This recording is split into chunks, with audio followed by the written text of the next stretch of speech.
Okay, so Arnold, there is a question for you. Is there a control process on site in Belgium which checks the actual solution is implemented if it is done as in design?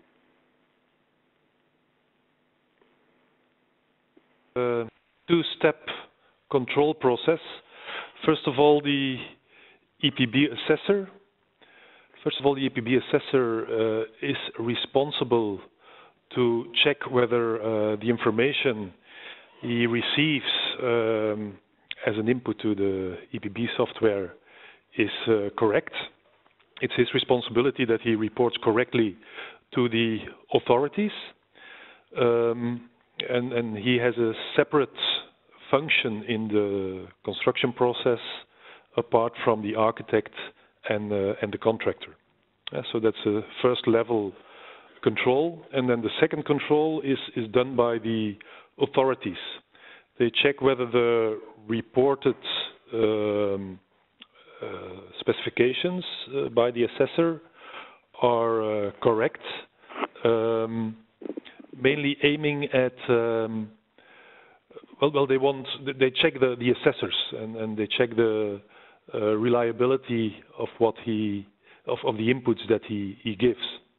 There are a number of checks that are done in the office of the Flemish Energy Agency, who represents the Flemish authority, but there are also a number of sample checks on site to see whether what is reported in the software is correct compared to what is built on site.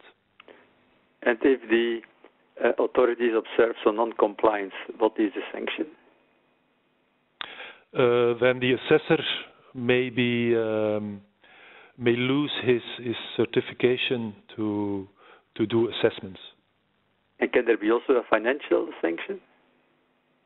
I'm not fully sure about how this goes. I assume that if there's a clear mismatch between what has been reported and what is observed on site, that this has to be corrected in the EPB report, and depending on how much the performance indicators deviate from what is required, the builder will get a fine, which is a normal procedure in case of non-compliance. Okay. Okay, there is a second question for you, Arnold. Is there info available for Flanders on which methods for calculating the thermal bitches are used most often? Is he based on building permits since 2011? No, in fact, I expect this question, and I have been looking into a number of reports, but I haven't found any information about this. Just based on communications with building practitioners, we know that method A, the detailed method, is rarely used because of the big effort that is needed for this method. So method B and C are typically used. Based on what we see on construction sites, we know that the descriptive rules certainly have a big influence. So method B is certainly used. But from communications with contractors, we know that they sometimes also decide to use method C, the penalisation method. Yeah. Given the fact that requirements not only for thermal insulation but also for energy performance have become more severe year after year,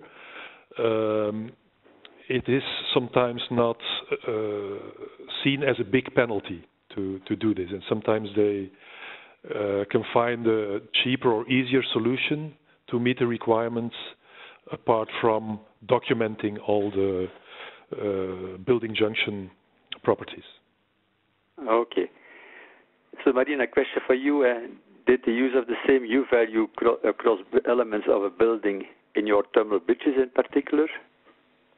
In Cyprus, thermal bridges are given as values within the INIVE-BBRI program that is used for the issuance of the energy performance certificates. So basically they are always taken into account.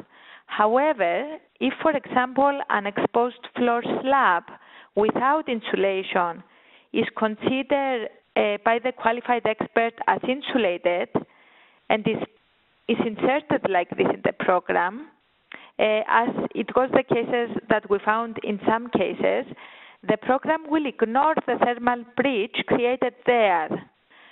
So it will all depend on the information provided by the qualified expert, and if the use of the same U values, even when elements should not have the same U value, for example, because they were not insulated, this would mean that they would ignore the thermal breaches. Okay. In your concluding slide, I think you mentioned the importance of databases. Arnold, in Belgium, I think there is a database on let's say, input data. Can you say a few words about this? There's an EPB input days, which is a voluntary database that collects information from the industry for a number of technologies like thermal insulation, ventilation systems, ventilators, heat exchangers, also solar screens. The authorities accept the use of this information without any question by assessors. Otherwise, the assessors have to document in a more precise way that the information they provide is correct. So these databases are used very much by the EPB assessors. Yeah. Okay, I have no other questions. Alexander, did you receive more questions? No more questions, but there are some questions left from the previous session, and that might be a good opportunity since we have some time. They are the three last ones, which are in dark color. Per, can we start with you? So, first of all, so what information was given to the contestants of the 29 invited teams regarding the thermal bridges? Can you say a few words more about it? How? Sure. The information was that the drawings, the detail, you get the overall drawings, the section of the building, and you get the building details where the junctions was included. So that was then up to the contestants to use the different details. Okay. And then a question more about the calculation itself. So were all the calculations on thermal bridges in this competition consistent with this FEB standard? Were you able to check that, or did you just got the results? Well, yes. Since there are the SWEB standard doesn't cover the calculation of thermal bridges. The calculation of thermal bridges is governed by the building code and the standards, but the SWEB doesn't include that so far. Yeah. Okay. And then a question for Stephen. Does the 10 to 11 standard say explicitly how you should calculate window junctions? No, it doesn't say explicitly. There is a standard that talks about windows, but there is no standard that says exactly how you deal with window junctions. The window standard shows you how to calculate the window frame and the glass layers and stuff. And then 10 to 211 is more of a principle. Okay.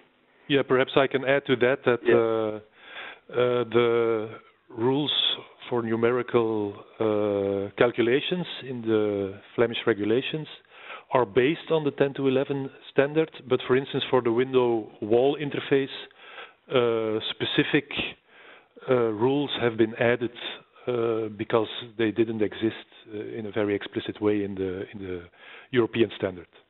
Yeah. Okay, thank you. If there are no other questions, I think that we can come to the conclusions from my side. So, Alexander, can you make me presenter?